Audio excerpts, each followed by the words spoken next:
সবার আগে কি নবীকে সৃষ্টি করা হয়েছে? না, সবার আগে নবী কারীম সাল্লাল্লাহু আলাইহি ওয়াসাল্লামকে সৃষ্টি করা হয়নি, এটি জাল কথা। নবীকে সৃষ্টি না করা হলে পৃথিবীর সৃষ্টি করা হতো না, এটাও জাল কথা।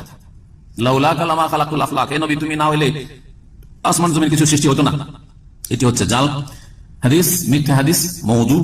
আর তারপরে আউয়ালা মা খালাকাল্লাহু নূরি, সর্বপ্রথম আমার নূর আল্লাহ সৃষ্টি করলেন, সর্বপ্রথম আমার নূর সৃষ্টি করলেন। এই যে হাদিস আমাদের সমাজে বিদাতি হুজুররা বয়ান করে, সম্মিলিত দুরূদ পাঠকারীরা, জিকিরকারীরা আর মাজারপন্থীরা বিদাতিরা, এর কোন হাদিসের কিতাবে নেই। একমাত্র বিদাতি মিলাদ করা কিতাব ছাড়া, মাউলুদের কিতাব ছাড়া কোন হাদিসের কিতাবে নেই। আউয়ালা মা খালাকাল্লাহু নূরি। তারপরে এটা যে জাল, এটা একবার স্পষ্ট। ওয়াকুল্লুল খালায়েক মিন নূর, তার তিনটা বাক্য আছে এই জাল হাদিসটাতে, কি আছে? তিনটা সেন্টেন্স। একটা হচ্ছে আউয়ালা মা খালাকাল্লাহু নূরি, সর্বপ্রথম আল্লাহ আমার নূর পয়দা করলেন।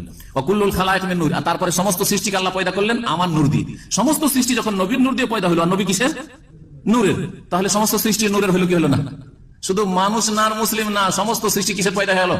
নূরে। গাছ পালা পাহাড় পর্বত সবকিছু কিসের? নূরের পয়দা। তাহলে নবী নূরের পয়দা কেন বলছেন? বলেন সবই নূরের পয়দা, তাই না? ও আনা মিন নূরিল্লাহ, আমি কিসের? তৃতীয় জুমলা, তৃতীয় সেন্টেন্স, আমি আল্লাহর নূরের। আমি কুফরি কথা, আমি আল্লাহর নূরের, আল্লাহর অংশ। কেউ যদি বলে আল্লাহর অংশ অন্য কোন সৃষ্টি, তাহলে এটা আল্লাহর সাথে বড় শিরক করা হলো, কুফরি হলো। নূরুল্লাহ বলা যেমন কুফরি, ওই রকমই কুফরি যেমন ইবনুল্লাহ আল্লাহর পুত্র বলা কুফরি। খ্রিস্টানদের আল্লাহর পুত্র বলা ঈসা আলাইহিস সালামকে যেমন বড় কুফর, ঠিক তেমনি আল্লাহর নূর নবী এটা বড় কুফর, শিরক। আর যদি বলেন যে না আল্লাহর নূর বলা ঠিক, তাহলে খ্রিস্টানদের আল্লাহর পুত্র বলাই অসুবিধা নেই। কি কথা? আল্লাহর পুত্র আল্লাহর অংশ, আল্লাহর নূর আল্লাহর অংশ, সুতরাং এটি কুফরি আকীদা, শিরকি আকীদা। তারপরে 4 নম্বর প্রশ্ন, 70,000 বছর পর একটা পরপর 70,000 বছর পর পর একটা তারকা উদিত হয়, সেইটা জিবরাইল দেখতো, ওইটা নাকি নবী ছিলেন।